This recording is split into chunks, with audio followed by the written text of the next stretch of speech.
One other comment fact that I just wanted to discuss was that last Friday we received the Canadian Human Rights Commission's consultation paper.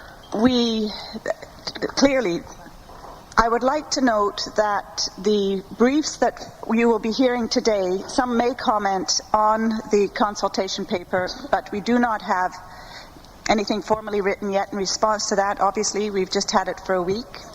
And I would like to say that, and you will hear this throughout today from other presenters, that we are concerned with what is of great concern to us, and that is that we worry that it is not the systemic kind of discussion paper that we would have liked to have seen.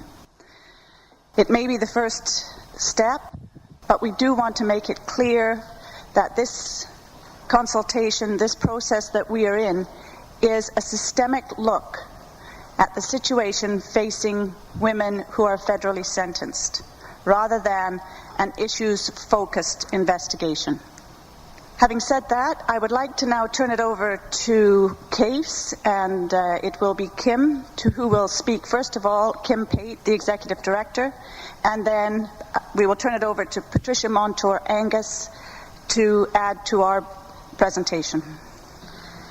Thank you, Ailsa, and thank you to the women who have spoken first. It was purposeful and important and vital to this process that it be the women who have lived the experience that we're all speaking about, that they be the ones who are heard, acknowledged, and recognized as leadership on these issues. So I want to thank all of the women who spoke initially, who started our day today. You have provided, as always, the key and the key issues and the passion and the lived reality that we all need to be cognizant of as we look at any move forward. And I want to thank you personally and on behalf of our organization for having the courage and strength to walk with us when sometimes we don't all get it right. And you're living with the realities of when we all don't get it right. And this is just another attempt to try and ensure that we keep moving in the direction of getting it right. And I need to define what, to me and to our organization, getting it right means. Getting it right means a vision of women in community with opportunities to participate fully in that community of choice. It does not mean women in prison. It will never mean women in prison for our organization. And your leadership and the fact that you're all here contributing not only to this process, but to the communities within which you live, to the dialogue that we're having here, and to the work that we're doing in our organizations, as well as personally and throughout the march forward and sometimes backward, is, I think, a testament to your strength, courage, and perseverance, despite how often the rest of us get it wrong. So I want to thank you very much, and on behalf of you and in honor of the women who are still behind the walls, whose voices are in your submissions, but who couldn't physically be here to present them in person, I want to thank you very, very much. Yeah.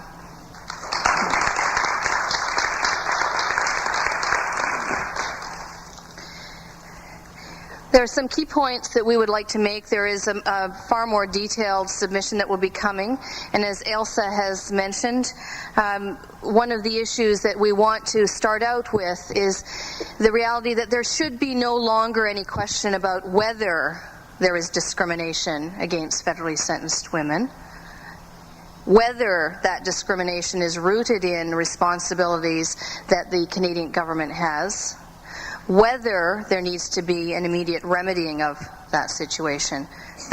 Of that, there should no longer be any question.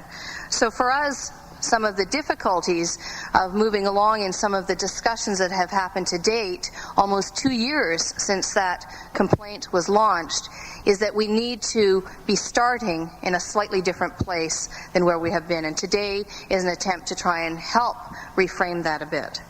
We're very, very pleased that the staff from the Canadian Human Rights Commission are here, and that they are working very hard on this systemic review.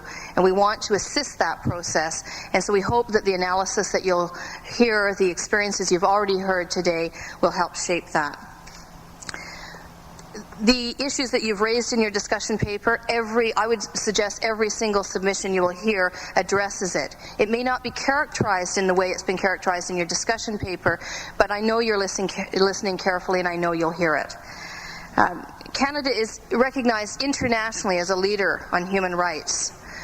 I had the opportunity, along with some other colleagues here today, to be in New York when the United Nations Committee on the Elimination of Discrimination Against Women commented, however, on the fact that although Canada is leadership on human rights, their situation that exists for many of the women who are most marginalized, who are most oppressed, is one that really approximates more developing countries than the rich country that Canada is, and the country that Canada is as a recognized leader in terms of human rights. Also, the United Nations Committee on Economic, Social and Cultural Rights has talked about the situation, especially of poor, racialized women, women with disabilities, and increasingly there is interest in those groups who are working on the international level, as well as some of those UN committee members, in the situation in particular of women prisoners.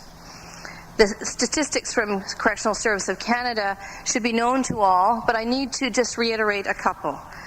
In 2001, the Correctional Service of Canada indicated that 44% of federally sentenced women serving sentences of 2 years or more were racialized women. Their 2002 stats show that 27% of those women are Aboriginal women. Aboriginal women represent far fewer than that, in fact, anywhere from 1 to 3% of the general population. So we're looking at a situation where, although Canada reports to CEDAW that they are, in fact, have a number of programs available and that they're working to ensure that the representation of Aboriginal women in jails approximates the national average in terms of the incidence of them in the general population, we see no evidence of exactly how that will happen. So making bold and bald assertions, and I stress bald assertions, at the CEDAW, I think causes us to have many, many questions about what in fact the plan is. If there is a plan, we don't know about it. In terms of other racialized women, we know that the 2001 stats indicated that of there are 4 or 5 categories: Aboriginal, Black, Asian, Caucasian, and other or unknown. And of those, Black women were described as representing 7% of the prisoners, Asian women as representing 2% of the prisoners, and 8 to 9% were described as other, and then the rest were Caucasian women. We know that in addition to the obvious racial discrimination that therefore is prima facie, on the face, there is no disputing that there is racial discrimination within the system, then we need to demand that there be some recognition first of that, and following that there needs to be a remedying of that situation in a manner that does ensure that in fact women are not overrepresented, and more to the point, that their social program of choice does not continue to be, or health program of choice does not continue to be jail. So we want to see some clear enunciation, some clear articulation. We're hoping that the Canadian Human Rights Commission, if they don't already have that as a finding, will see, if not at the end of today, certainly after reading all of the submissions and looking at just the facts on the face. Even if they didn't hear the submissions, all you have to do is look at the evidence of the statistics alone and the reports that have been done by many groups, including the Auditor General, the Correctional Investigator, and ourselves and others, and you can see that it is a prima facie case of discrimination on the basis of sex, on the basis of race, and on the basis of disability. I will only briefly outline these areas, partly because I want to talk more about the remedies, and partly because there are many people with far more experience in these particular areas who will be addressing you today. When we talk about mental health labels and disabilities, one of the realities is we know that a very seductive and positively framed move of the Correctional Service of Canada has been to try and develop mental health services within the prison environment. And on the face, that looks like a very good option. But what we know is that security concerns are first and foremost in the minds of correctional authorities. And mental health concerns always take a back seat. You've heard some very articulate interventions already this morning about what that means in terms of the real lived experience of women in prison. What we know is right now, lest you think that was old news, right now the same thing continues. There are special living environments for women with mental health issues, but they are not accessible to women who are classified as maximum security prisoners. And overwhelmingly, half of the women who are classified as maximum security prisoners are Aboriginal. Sometimes it will drop down to the lowest that I've seen is 35%, and sometimes it will go higher than 50%. There is no doubt, though, that they are overrepresented at a starting point of women who are criminalized and imprisoned, and then they are vastly overrepresented when it comes to being classified as maximum security. Again, a prima facie case of discrimination. When we talk about mental health, that most of the rest of the women, and many of the women who are also racialized women, in particular Aboriginal women, are women who have been classified as having significant mental health issues, concerns, labels. I don't care what the label is, we know what the scenario is, and it's someone who is difficult to manage. I don't doubt that from a correctional perspective, they are very difficult to manage. When someone is screaming, yelling, slashing themselves, trying to poke their eyes out, smashing their heads against the wall, lighting themselves on fire. But the response of isolation does not help. In fact, we know we have too many cases, too many women's lives destroyed to not know that in fact it exacerbates the very situation that the isolation is an attempt to stop. It doesn't stop it. It may stop it for a while if someone is strapped by their head, their shoulders, their neck, their arms, their torso, their legs, and their ankles to a board, or the new restraint chairs that have just been introduced, which are equally horrific, equally barbaric, equally tortuous. But it doesn't stop, and it doesn't solve, and it doesn't help heal the issues that have generated that kind of hurt and pain and tragedy that results in that kind of self-injury. We need to stop that. So despite the best efforts and good intentions of corrections, and I'm giving them a lot of leeway, I think, to say that that may be their intention to solve it, the reality is two things are happening. Women are getting more and more entrenched in the system. They cannot manage, quote unquote, to get themselves to a point where they can have successful recommendations to the National Parole Board for release. When they are released, if they're not lifers, they're dumped into the street where there are virtually no supports, and they cycle right back into the system. In addition, we have judges sentencing people to jail because they think they'll get treatment there that is no longer available in the community. The response is not to continue to develop those services inside, to recognize, again, we have a prima facie case of discrimination on the basis of disability, cognitive and mental, and the requirement is that we develop services in the community and build capacity in the community and recognize that that is in fact where the approach needs to go. So when we talk about limited numbers of programs and limited numbers of services, I was very intrigued, that's the most polite way I can probably put it, to be here at CEDAW, that in fact Canada had offered all kinds of programs to assist Aboriginal prisoners, to assist those who had challenges within the system. I would argue those who have been discriminated against before they come to the system, before they come to the criminal justice system, while they're in the criminal justice system, and again in the corrections system. And remember that our complaint is against the Government of Canada, not just the Correctional Service of Canada. The Government of Canada holds the responsibility. But we heard all kinds of information about 9 healing lodges. I didn't know they existed. We heard about programs that have been offered once, never offered again, for 5 women in one institution. put forth as an example of the great strides Canada is making to meet the needs of women in prison.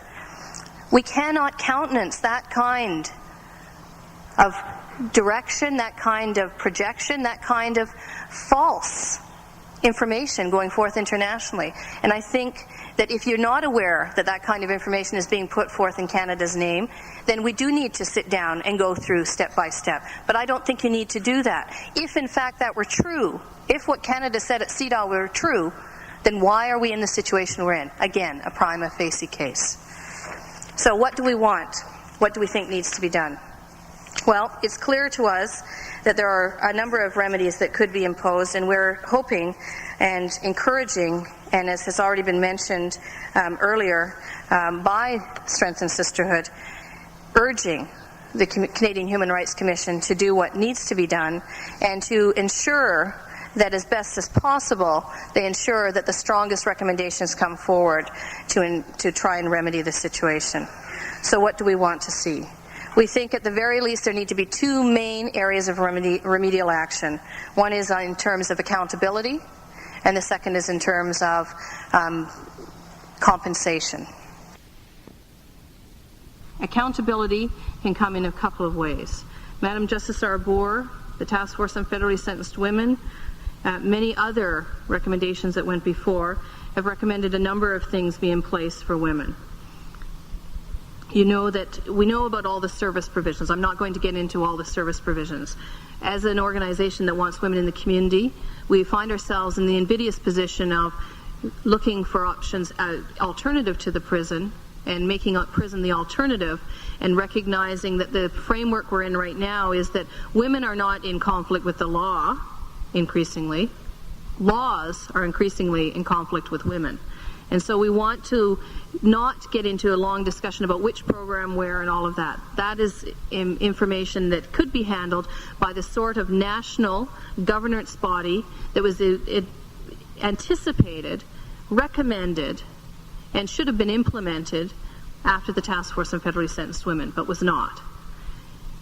Madam Justice Arbour reiterated the need to have external oversight of the development of services, programs, and policies. Section 77 of the Corrections and Conditional Release Act talks about the need to consult with women's groups. If it could have been watered down any more in terms of implementation, I'm not certain how. But the reality is we need life breathed into existing recommendations and provisions that have pre-exist this process. And we need to have a model that really ensures that women are front and center in that process. And we would argue that CIS should have leadership in that process, that the women who live the experiences should be directing, that organizations like ours, like the Native Women's Association of Canada, other groups that are represented here should be part of that process, and that in fact we are best equipped to assist the government in determining how to have women stay in the community, and when they don't stay in the community and they're criminalized and they end up in the system, to help them integrate into the community after imprisonment. So we want to see that kind of model life breathed into. In addition, Section 80 talks about advisory bodies, maybe the Section 79 or 80 talks about advisory bodies for Aboriginal prisoners. There needs to be an Aboriginal women's advisory or governance body. I shouldn't even say advisory, because that usually gets termed off as, the one. That's exactly what's happening now, is what we're told, is that we can advise, it can be ignored. We can advise, it can be ignored. We don't want that. We have a vested responsibility and accountability and responsibility to the women who are serving time. We take that very seriously. So we want to be held accountable and held responsible and participate in those decision-making processes. We also want to see the sorts of accountability that Madam Justice Arbour recommended and anticipated would be set up, or hoped would be set up, as a result of her recommendations around limits on the use of force. Limits on the use of force such as segregation, use of restraints, including chemical restraints, use of any kind of charging practices, and that those processes need to be reviewed externally preferably judicially, and if not judicially, then at least by some tribunal mechanism that is completely external to corrections and reporting through Parliament, not even necessarily through the minister, in order to ensure the level of accountability that is required, that the current levels of discrimination cry out for. So we want to see that kind of mechanism. We also want to see a mechanism that allows for women's cases to be automatically reviewed where their rights have been violated, their human rights, their charter rights, and their entitlements pursuant to the Corrections and Conditional Release Act. An automatic review for someone who has a number of seg days. I can't articulate at all as well as Fran did the reality of how many women are segregated for a certain period of time and sometimes moved out for their cell to be cleaned for half an hour, and then moved back in, and it's deemed as a new segregation period starting. I mean, there are far too many examples. So asking the Correctional Service of Canada for an accounting of how many segregation bed days there have been is far better than asking how many women have been held in seg for 60 days, 20 days. And if they don't count as seg days, the enhanced unit, room confinement, special living environment, the segregated maximum security units, then you need to ask for that as well, because those are forms of segregation, and the law is clear. You are either in general population, fully participating in all services programs in an institution, or you are classified as a segregated prisoner. There is no in-between. No matter what you may hear, there is no in-between. The law is clear. Again, those sorts of remedies are important. Much has been talked about that we have maintained in one particular area that we will make a couple of comments before I go on to some of the remedial piece and before my sister here in the Caefs submission, Trish, talks more particularly about some other issues around fiduciary duty. I want to say that there, in addition to being a prima facie case of discrimination, when we talk about classification in particular, we even have sections of the law that violate the human rights just by the way they're worded. So I think looking only at Regulation 17 of the Corrections and Conditional Release Act, you could immediately say that this discriminatory practices are not only embedded in illegal procedure and policy and discriminatory procedure and policy, it's embedded in a law that is ultra vires, that is illegal, that you cannot use social condition and social factors to determine that someone is a high risk. The whole issue of the transference of needs to risks, equating to needing to lock women up, is one that is well documented by many more articulate women than me.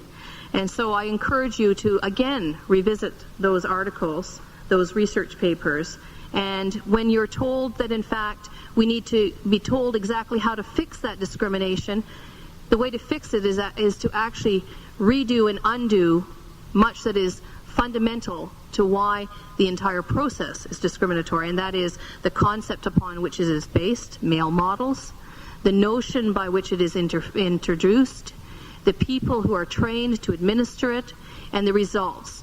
And you can see on its face it's discriminatory by who gets classified and by the impact that classification then has on the lives of those women, as you've heard, not just while they're in prison, but for decades and mostly for the rest of their lives, whether or not they're still criminalized. So we need to remedy. And we're proposing that there are some mechanisms. It isn't about tweaking the current system. It's about really fundamentally starting again the way the Task Force on Federally Sentenced Women anticipated, the way Madam Justice Arbour recommended, and we would argue the way the CHRC also anticipated. And that is to look at building capacity. We know that the women, everybody who works with women, aside from those who say they're too emotional and they need a box of Kleenex instead of shackles and all the rest of it, most people will say that the real issue is not danger, is not risk, and where there is that issue, it's been one that's been created by the very environment in which those women are placed. SASPEN, the max units, the notion of the creation of hostage-taking as the last desperate action by which Aboriginal women can get attention is something that the prison environment created. It's important to remember that and to not be seduced into thinking it's about a whole bunch of bad women who are suddenly influx into the system or suddenly had some change of mind. And I think Lisa's case, there is no better example articulated in law, documented in law, that points out at every stage how that works. When I first met Lisa, she was chucking an apple at the director of the unit. Now, that's an assault, admittedly. But the fact that that started her record as having instigated a riot in a young offender center, and that continued throughout the theme, and that everything she said and did, and some of you know she can say some outrageous things. She called a psychiatrist a quack at RPC and got charged. When she was asked to identify her sex on the pen placement forms, she said often. She got a charge for all of those things. And yes, it may show that she's resistant to authority, but that's how she survived the streets. And it was her who got herself out of jail, not me. I have me in a rage soon. I'll need anger management, cage my rage. So I think it's really, really vitally important to start talking about how do we build capacity? How do we look at the needs and issues the women identify themselves? And you've heard it here. Women aren't saying to us or to you, there's nothing we need to try and to get out and survive. They're saying we need to be able to have training, have places to live, have support with our children, be able to survive and contribute to the long-term livelihood, support, and integration of ourselves in the community. And they will tell you what they need. And we need to build capacity around that. There are numerous resources going now to all kinds of projects and services that collectively we define as necessary for women to meet, hoops they need to jump through in order to integrate into the community. We don't go often enough and ask the women exactly what they need and build the capacity around them. There are resources available. And Jerry Miller, I think, is a perfect example of someone who now says his mistake when he decarcerated the children, the young people in Massachusetts, was to not have the resources follow them. If you have a capacity model, you build the resources around the needs those women identify, and it may be that one woman who has a tremendous amount of tragic, horrible experiences in her past, a woman who has been disadvantaged from the moment she entered this world, will need additional resources that need to be brokered. And so if you build around capacity, you have the greatest number of resources for those who need the greatest support to be able to survive in the community. Not the fewest, not releasing them at warrant expiry with no expectation of having them do anything but return. And that, my friends, will be the link to the financial cost savings that so many people are worried about, and more importantly from our perspective, the human cost savings, the savings to the damage that we are perpetuating by continuing the model. So you need a capacity building type of model where services and resources are linked to those needs and are available, directed by the women to the resources they want and need, and where necessary developed in the community for those women to access. So what else? What do I mean by compensation? Well, Trish will talk more about this, but there are a couple of main areas. We are very pleased by the model that Trish has developed around fiduciary duty. Some of you know that we are also interested in challenging the whole notion of mens rea, that the fact that increasingly as our Canadian laws come in conflict with those who are most oppressed, that in fact the ability to found criminal intent when the choices people are facing, and in particular women, are the street, death, or jail, then the ability to challenge the crucial component to criminalization of criminal intent must be challenged. And that's another piece we want to work on and that our colleagues, our legal colleagues, will be working on as well. So we need to be challenging some very fundamental bases. We need to also be saying to Canada, you have a fiduciary responsibility and duty to all prisoners especially women prisoners, especially racialized women prisoners, and especially women prisoners who have mental and cognitive disabilities. And you have a responsibility to remedy that, and you have power. You have spending powers that you abandoned the responsibility for national standards with respect to those spending powers when you got rid of CAP. You need to recognize that it is not accidental that we're seeing increasing numbers of poor women coming into the system, increasing numbers of women who used to be able to access resources in the community for mental health services coming into the system. And that's a federal government responsibility, not just the provinces, and that the responsibility in terms of that cost-sharing power and national standards needs to be acknowledged. We want to see inspectors, an inspector type of position for prisoners that we'll talk about in our brief. We want to see also funds set up for individual women and groups of women to be able to access monies to set up the sorts of services they need when they aren't available in the community. And we want to have alongside that, but first and foremost, the compensation.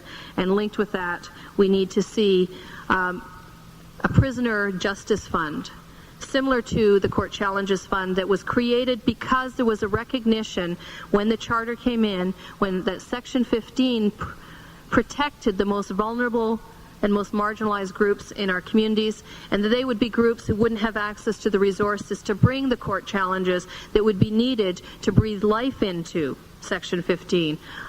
We know, and we in fact have witnessed it in these proceedings and in our discussions with women in prison, 22 years, my friends, after the Charter came into existence. Many women in prison don't even know it exists, and certainly don't know, and if they do know, don't believe that it applies to them. And that is, it's an outrage.